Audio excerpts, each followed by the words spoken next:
Hey, if it makes you feel good to cosplay as revolutionaries, knock yourself out, burn yourself out. Just don't drag Gaza into it.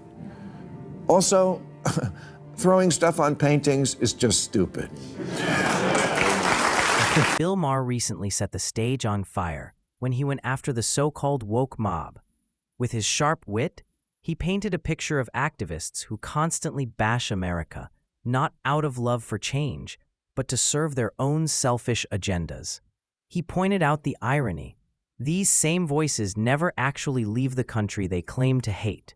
Maher's biting critiques and hilarious roasts didn't just expose their hypocrisy, they left the audience laughing out loud. Someone needs to tell the people who block traffic in the name of a cause, no one likes you.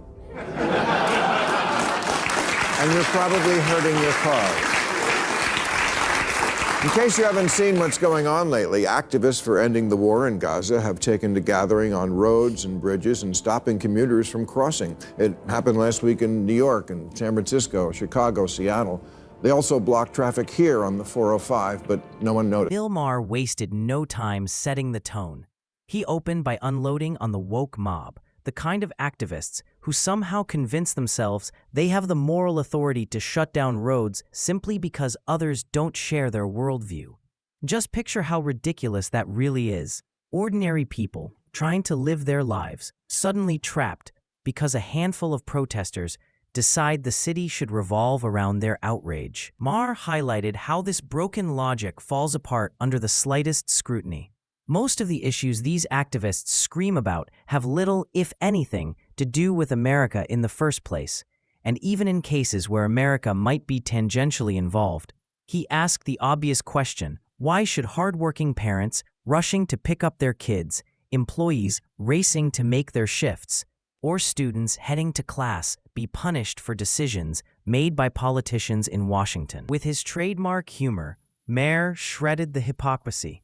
His raw, unapologetic punchlines cut straight through the nonsense, and the audience roared in agreement because everyone knew he had hit the nail on the head. What they did notice was this, that you have to be pretty dumb to think that the way to bring people around to your point of view is to make them late to pick up their kids from daycare. And that's what most normies are thinking. I have a kid. I have a job, and yes, I'm sure there are injustices on both sides in the Middle East, as there are injustices all over the world, but I'm going to be late for work, something you protesters on the bridge seem to have the luxury of not having to worry about, which seems kind of privilegey. Maher then delivered a brutal truth bomb, the kind of reality check the woke mob refuses to face. He reminded everyone that ordinary Americans are far more invested in holding their own lives together than in chasing whatever global cause is trending on social media. And it's not because people don't care about the wider world. It's because they simply don't have the luxury of free time to waste. Everyday citizens are juggling long work hours, overdue bills, kids who need attention, and a mountain of responsibilities just to keep life moving forward. Their biggest worries aren't about staging dramatic marches or shouting slogans. Their focus is on keeping gas in the car, food on the table, and making sure tomorrow is a little more stable than today. And that's exactly where Maher's point cut through the noise. The very roads activists block for attention are the lifelines ordinary people depend on to reach jobs, schools, and doctor's appointments. His message hit hard. Average Americans don't have time for virtue-signaling chaos. Punishing them for simply trying to live isn't activism at all. It's pure arrogance. You can glue your hands to the street because your hands don't have to do any work today. I'm not saying there aren't sincere passions about Gaza, especially among people from the region, but social justice warriors, for a lot of them it seems like it's more about the warrioring than about whatever the cause is. If you really cared about apartheid so much, which Israel does not actually practice, Arabs there vote, they serve in parliament, they sit on the judiciary, wouldn't you start with this? With the hundreds of millions of women in the world who live under a true apartheid, a gender apartheid of the most brutal kind? I'll wait. Maher didn't hold back when he tore into the blatant hypocrisy behind these so-called protests for the freedom of Gaza. He made it clear that at the end of the day, these demonstrations aren't truly about justice or compassion. They're about optics, clout, and the thrill of being applauded as some kind of modern-day warrior for righteousness. It's theater, not principle. He pointed out that if these activists genuinely cared about human rights, their voices would be just as loud for women suffering under suffocating oppression across many Arab nations. In those places, freedoms aren't symbolically debated, they're stripped away entirely. Women are silenced, denied basic rights, and punished simply for daring to speak out. Yet from the very people clogging up American streets, there's nothing but silence. Not a whisper of protest. Maher went even further, highlighting how entertainers, athletes, and celebrities eagerly travel to these same countries. They smile for cameras, pocket massive paychecks, and never once risk offending their hosts by speaking out. His point landed with razor-sharp clarity. This isn't about principle. It's about performative outrage, carefully staged for attention. Are you really speaking truth to power, or do you just think you look cool in a keffiyeh? Which is really just the new Che Guevara t-shirt. Another historical figure you never researched and so think is a hero, but was actually a sadistic, racist monster fighting for communism, the worst form of government ever. But these are small matters. When Bill Maher raised yet another razor-sharp point, one that cuts straight through the surface-level activism of today's so-called woke warriors. These individuals love to rally around faces on posters, catchy slogans, and trendy t-shirts. But the truth is, most of them rarely understand the origins, history, or deeper meaning behind what they're parading around. For them, it isn't about substance, it's about style.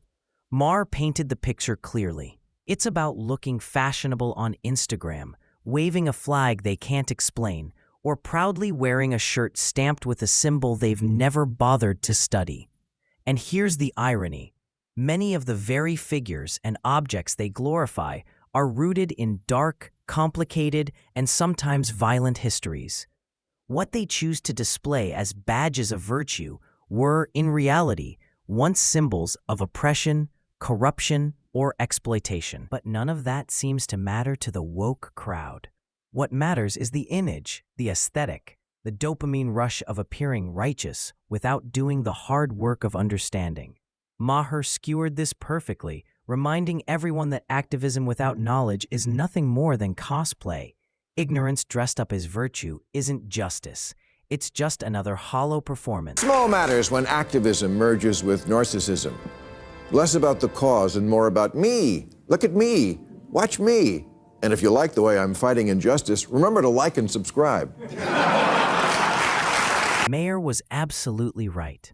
At the heart of it, so many of today's so-called activists aren't motivated by justice or principle.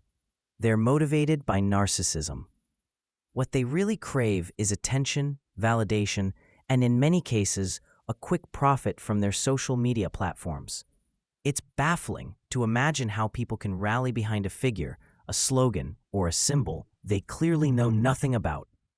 This isn't conviction, it's content. They're not standing for justice. They're angling for likes, shares, and a growing follower count. Every protest turns into a backdrop for a selfie. Every march becomes raw footage for a carefully edited clip that screams woke while racking up views online. Sacrifice has nothing to do with it. Branding has everything to do with it. Maher stripped away the facade with brutal clarity. What the world is really witnessing isn't grassroots activism, but performance art for clout.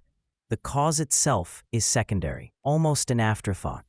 The real prize is the spotlight. In February, a sad, confused man even lit himself on fire in front of the Israeli embassy, and in his last Facebook post, he said, "Many of us like to ask ourselves, what would I do if I was alive during slavery?" Interesting cocktail question, sir, and I guess the right answer is kill myself. But it wouldn't have actually fixed the problem. if General Ulysses S. Grant had immolated himself and his last words were, "Hey Lincoln, are you using that log?" Here Maher turned the spotlight on the sheer absurdity of the woke mob's favorite stunts. Acts that may look dramatic or even noble on camera, but in reality accomplish absolutely nothing. We've all seen the theatrics before. Self-immolation, flags set ablaze, effigies burning in the streets. They're designed to shock, to terrify, and most of all, to generate viral clips online. But Maher asked the only question that truly matters. When the smoke clears, what has actually changed? Policies don't shift. Governments don't suddenly collapse. The world moves on exactly as it was before. And the very people these activists claim to fight for are no closer to freedom, dignity, or justice. With his trademark bite, Maher cut through the spectacle and went straight to the heart of the matter. If these activists were genuinely serious about creating change, they'd put down the matches and start focusing on real solutions. Progress doesn't come from staged outrage or pyrotechnic displays. It comes from hard work, strategy, and sacrifice.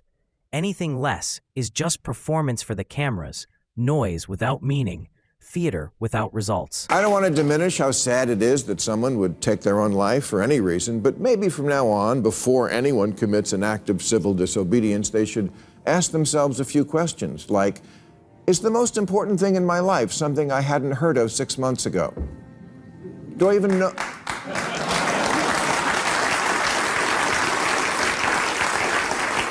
Do I even know what the fuck I'm talking about?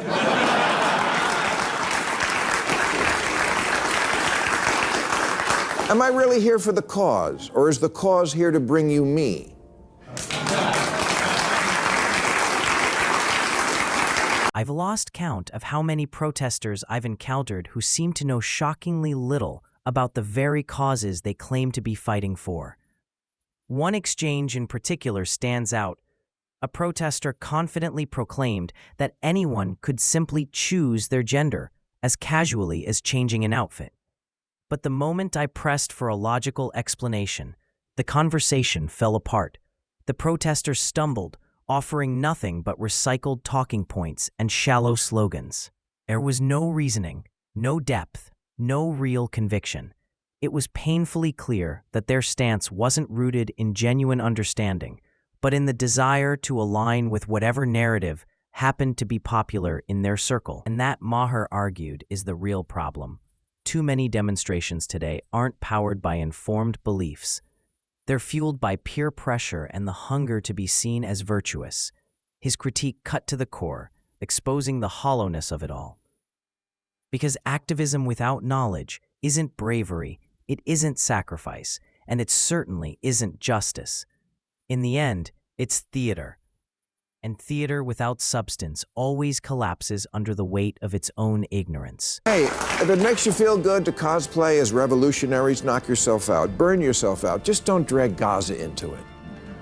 Also, throwing stuff on paintings is just stupid.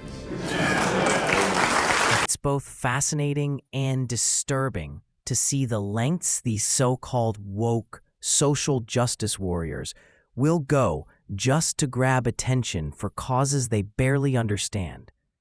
They all scream in the streets, glue themselves to busy highways, and even deface priceless works of art, all under the banner of raising awareness. But here's the irony. Most of them couldn't carry a serious conversation about the very issues they claim to be fighting for. What we're witnessing isn't activism rooted in knowledge or conviction. It's activism as spectacle, and sometimes you can't help but wonder what would happen if art lovers and museum goers decided to turn the tables, protesting against the protesters who vandalize and destroy centuries-old masterpieces. Because these works of art aren't just objects on a wall, they're treasures of humanity's shared history, irreplaceable pieces that connect us to the past. Watching them be ruined by people chasing viral clout is nothing short of infuriating. Maher captured this madness with precision. It's not about real change, and it's certainly not about justice. It's about attention, plain and simple. And in the end, the damage they cause isn't political, it's cultural. No one sees mashed potatoes on a Monet and thinks, he's got a point, I should recycle my cans.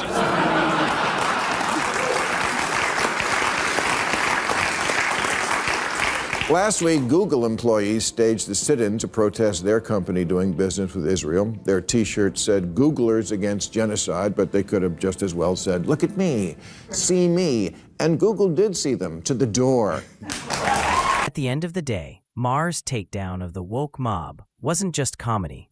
It was truth sharpened with humor. His critique exposed a movement built more on theatrics than on substance.